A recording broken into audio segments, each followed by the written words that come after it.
There goes the clock. Yes, everybody. For those of you who watch my channel, you know me. You know the other guy. Hi. Yes, it's us, Adam and Jeremy. We're doing a Chrono Trigger playthrough, this time with the Wii Virtual Console port. AKA the Super Nintendo version.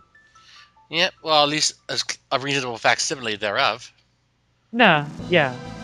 It probably has some offness due to it being ported over to the Wii, but other than that, it's pretty much as you remember it. Of course it is. Epic moment! Hell yeah. And of course you get to see that in-game, too. Yeah. Yes, Chrono Trigger, released in 1995 by Squaresoft.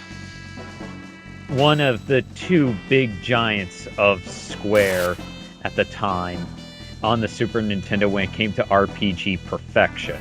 The latter, of course, being Final Fantasy VI. Yep. And we got two supervisors for this one.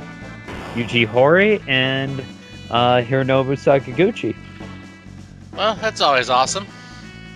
And Horii is known for Dragon Quest, and Sakaguchi, of course, is known for Final Fantasy.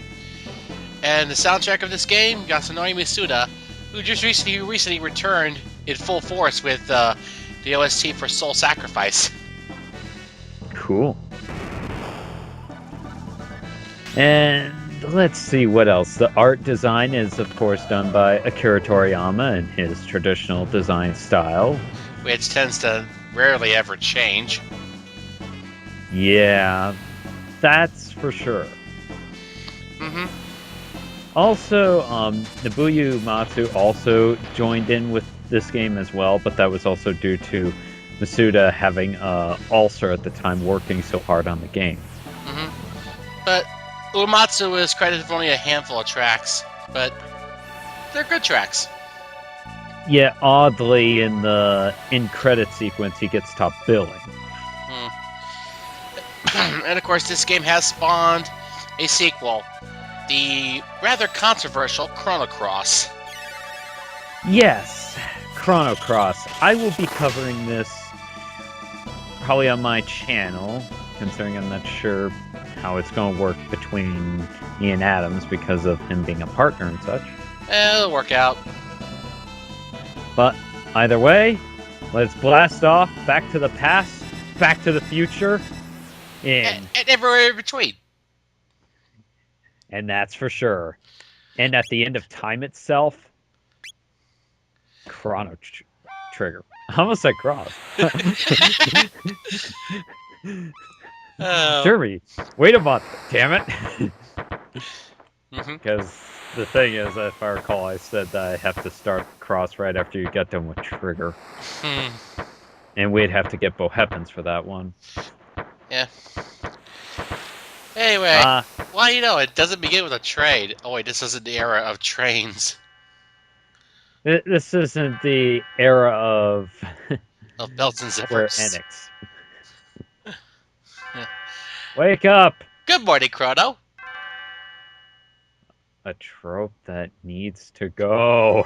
No, not really. It's actually, the DS version omits that line.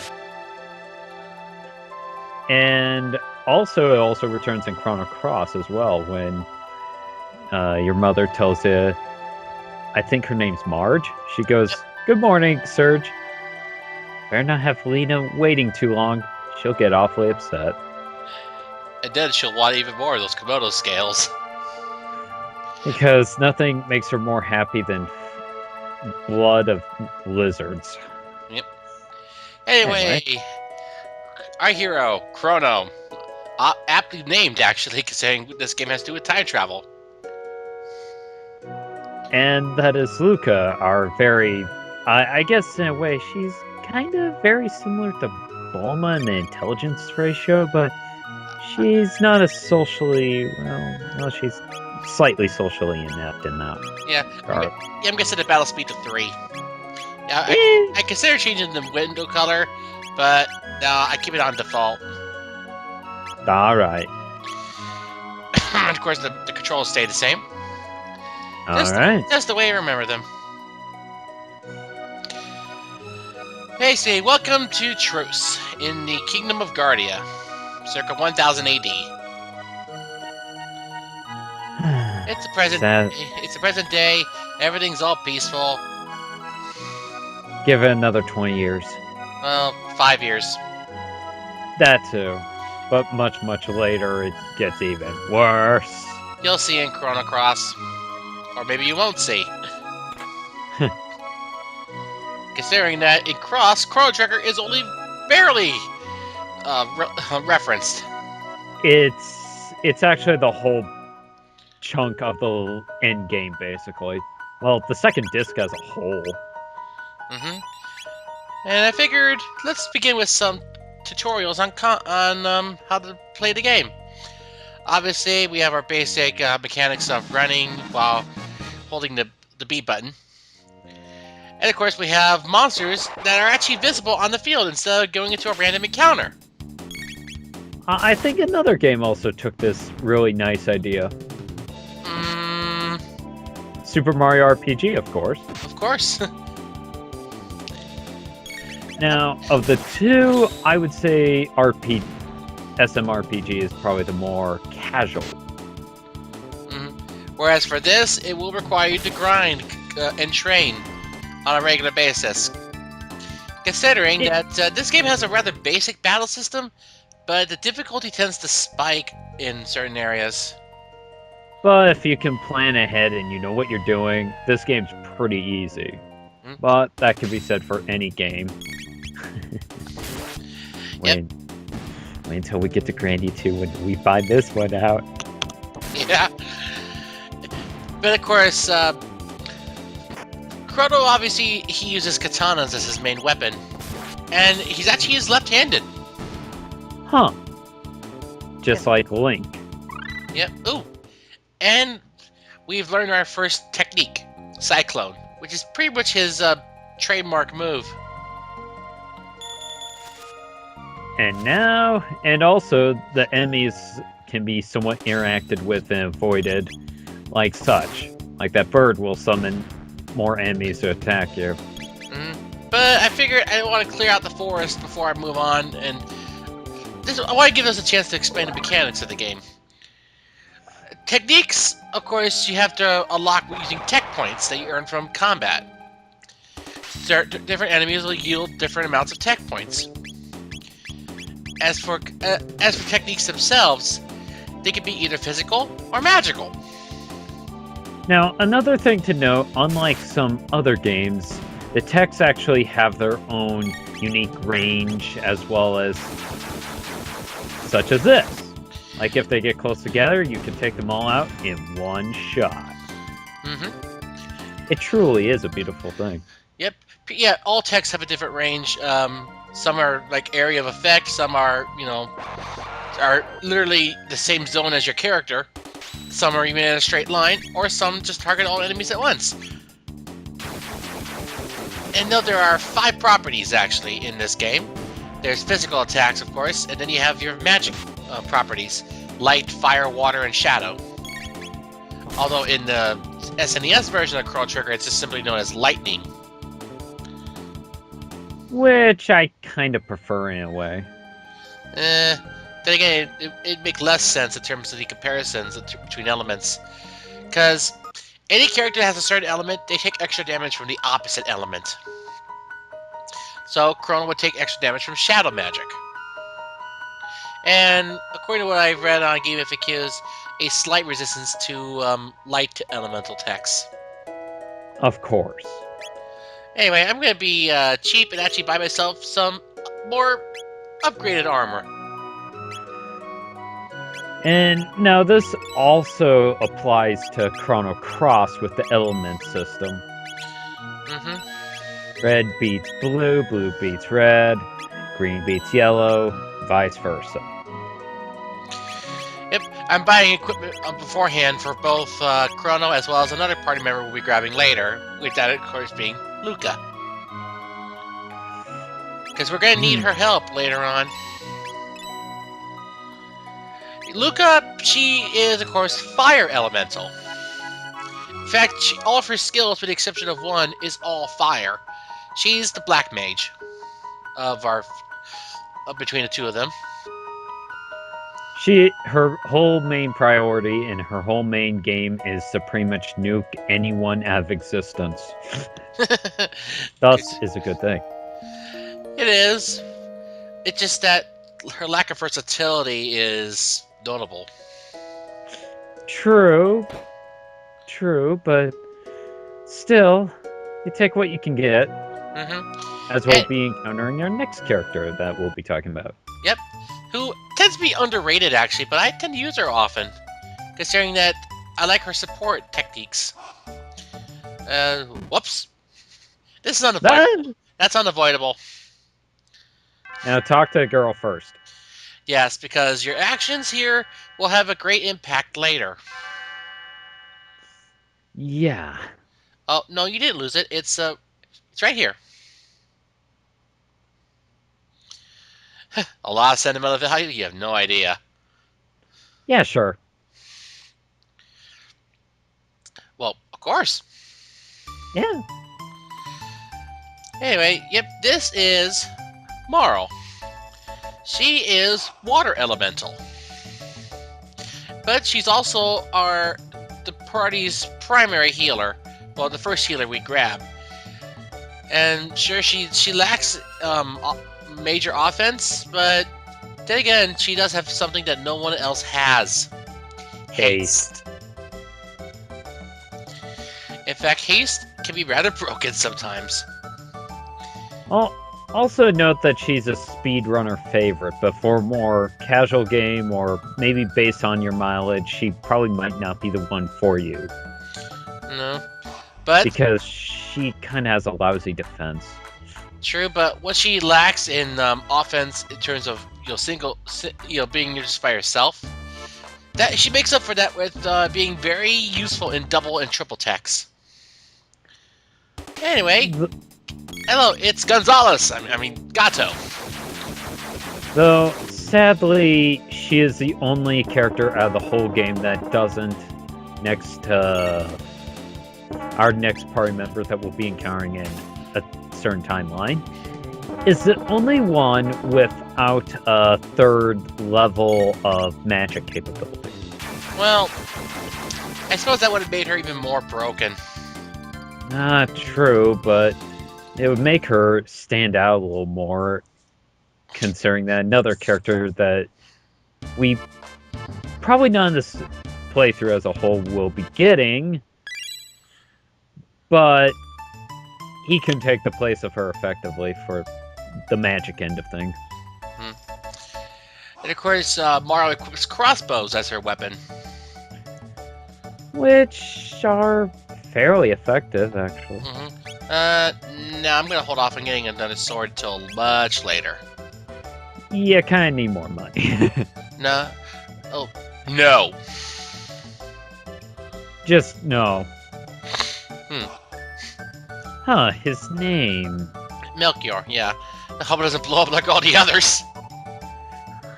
Yeah, let's just not tell her this shit.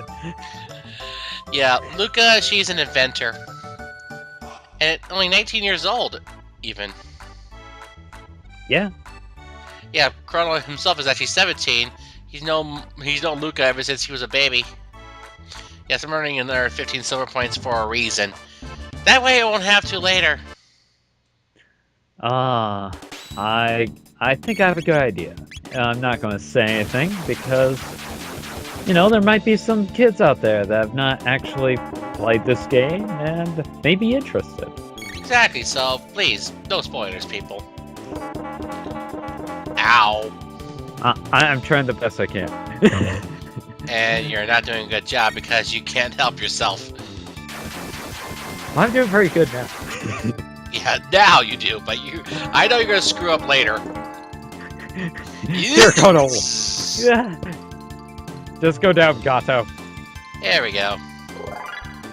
There we go. Level up. I am Gato, Dr. Roboto. Domo arigato. Was that fun?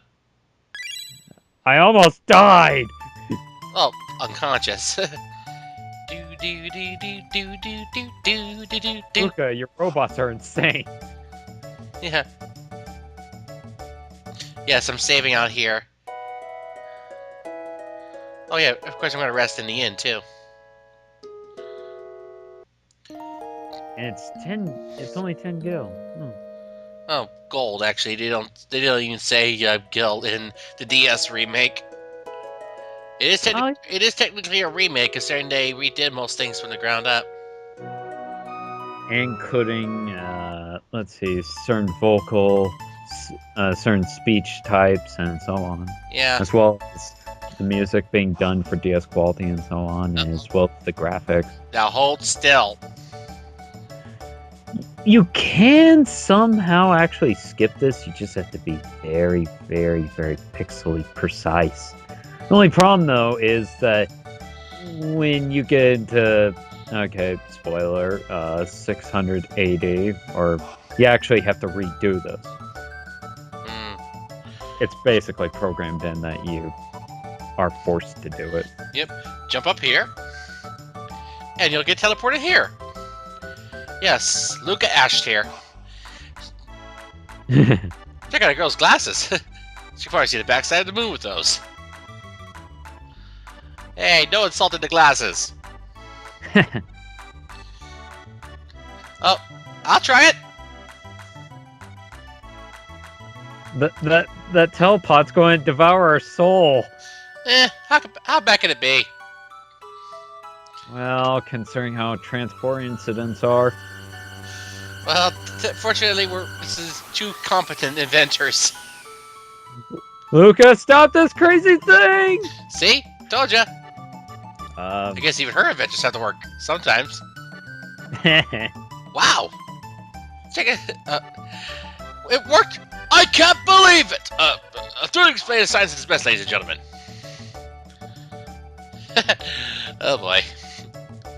And let's just say Luca, well, maybe people think that she's bi, actually.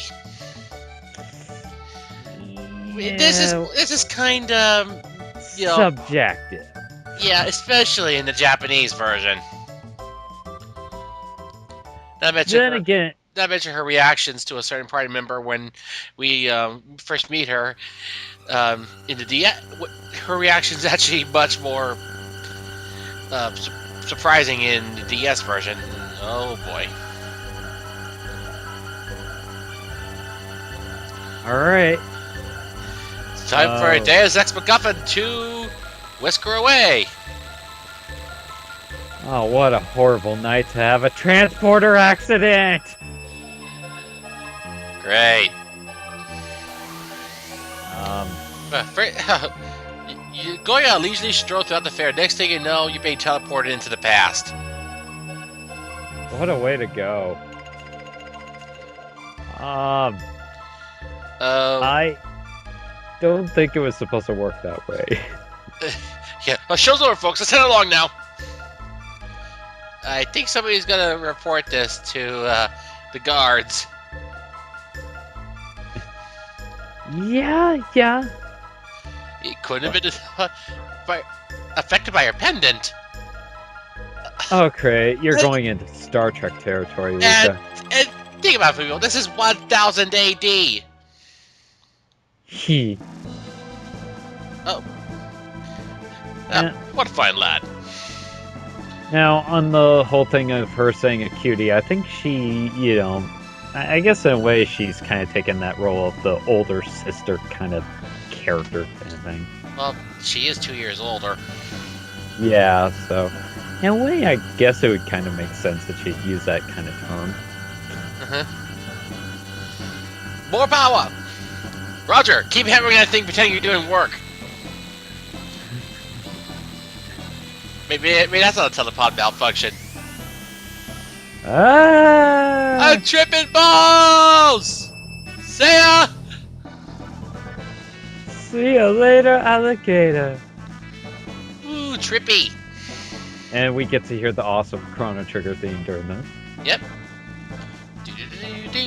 Doo-doo-doo. And I should also add that the sound effects are done by a good composer that I like, Yes, Yoshitaka Hirota from Shadow Hearts.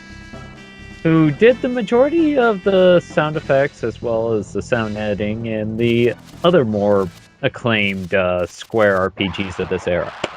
Mm-hmm. Anyway, Blue Imps. Who look like blue mini Garlic Juniors. Well, it is Toriyama. Nah, Not, you got me there. Yeah, referring to the artist, not the hack. The hack who only made at least maybe 2.5 decent games. Yet Square keeps using him. And they wonder why the fan base is angry. Quite possibly. Anyway, more imps. Yeah, Give us the blues. they're easy to dispatch. Well, I would say so, considering they die in one shot.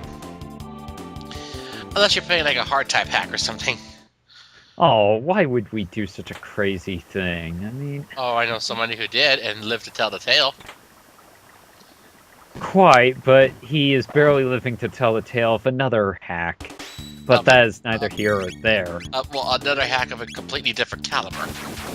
Yeah. And a completely different bit. Ooh! Triple play! Yeah! Strike 3, you're out. All of you.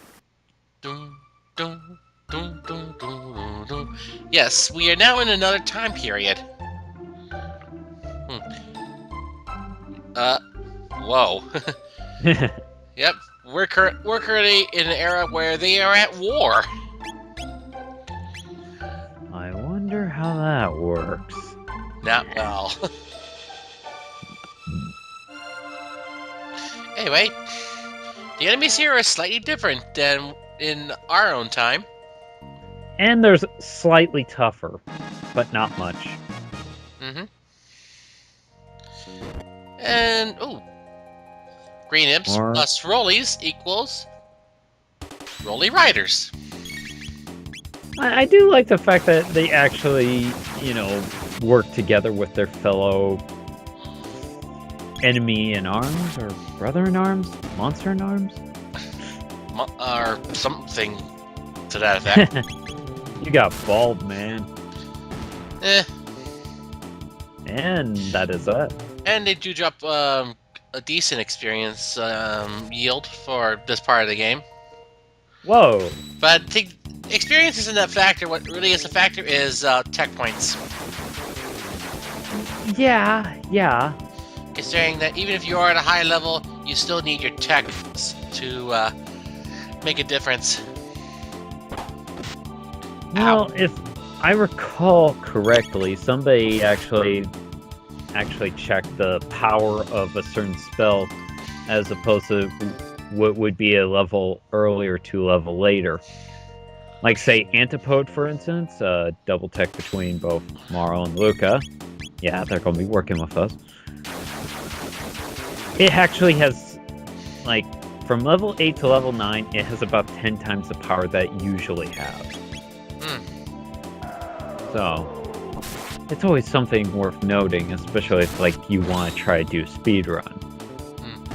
And I should also note, the strength of certain techs also depends on the strength of your weapon. It's also based on your magic as well, and for some characters. Oh yeah. Oh, by shelter.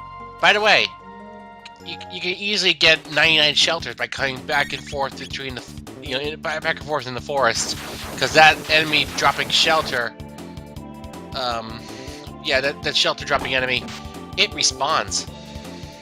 Huh. I wonder if you could do that for some decent money. You could do that, but it only sell for like 75 apiece. I didn't bother doing that. I just go with whatever little shelters I have. And we're out of MP. Well, that's okay. We've reached the castle anyway. And we could get something free to eat or drink there, just so that way we can live longer.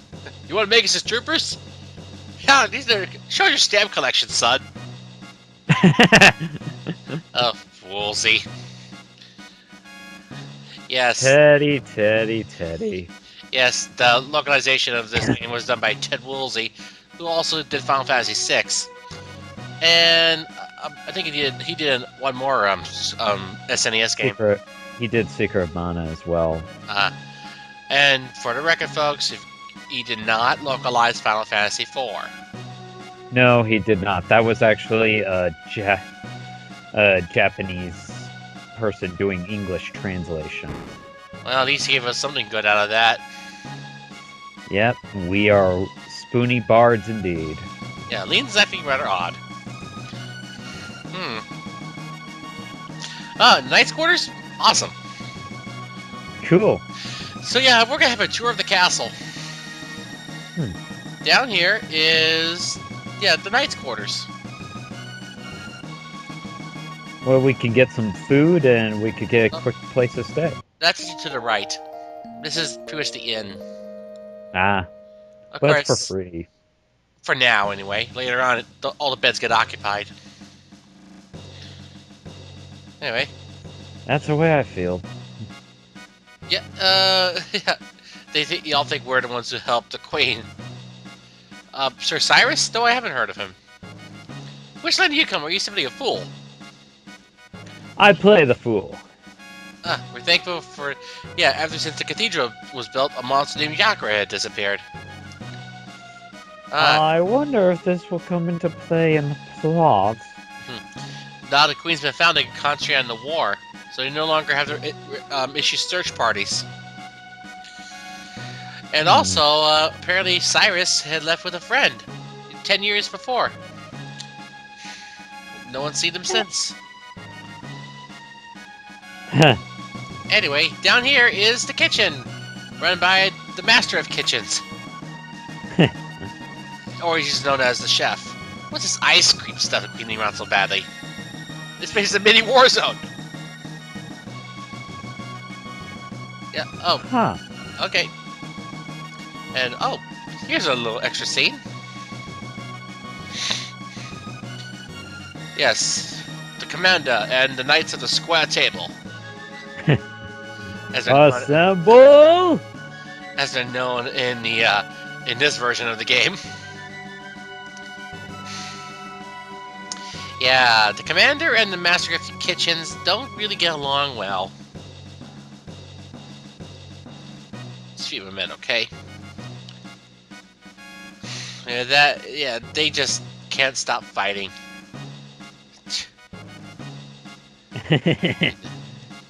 Make a note: never piss off the chef of a military unit. Yeah. The chef turns it the wrong way. Feel free to grab a bite. Cool. Let's see. Chef's food is great. I give it 3 stars. I'm hungry. Well, dinner is served. All right. Made a full recovery. And guess what? We can also eat here too. I'm gonna have the hyper kebab. I mean, what else would I have? Yeah, it sounds like an awesome meal. I haven't had a kebab in like ages. Oh, that's nothing like a kebab. It's more like a roast beef. Where are we in I almost said Resident Evil. I meant Castlevania. God damn. You're thinking of a pot roast, not just roast beef. Now, anyway, I should note, apart from that chest in the kitchen, do not open any treasure chests in this castle. Okay. You'll thank me later, folks. Because we will be visiting this castle in the present day, and any treasures we do not grab, they get upgraded over the passage of time. Even younger now, not her wedding day? Easy to agree, you look that tough. Huh. Alone, huh? They don't think anything odd about just some guy that comes in and somehow has permission to talk to the queen, even though she is married. Oh, but it's actually Marl. Oh. Oh no. This this will end very well. Yeah. And thus the theme, Chrono and Marl, Far Off Promise. And it'll play a few times. Yep. But bad things happen. You have caused a time paradox! Because they found her and when they should have been finding the queen. Ringing any bells, people? Ah. And... Yeah, you're polite, of course. Of course not! Are you sure? Absolutely. Yeah, I noticed something odd about the queen. Just as I thought. Uh, it's a secret to everybody. Wait. I grow so tired of gossip around here. Wait, you heard that she told you that she's not lean, yet you decide, fuck it. They don't believe her, that's the thing. No, she's gone. What do you How'd mean Luca get in? Remember, she did say she was gonna follow him. How'd you get in the front entrance? Science. I guess she used her hypnotic goggles just to knock them out or something. Oh. Yep, she is a princess, actually. Princess Nadia, in fact. Whoops. Yep. As such, since she's a descendant, they look remarkably similar.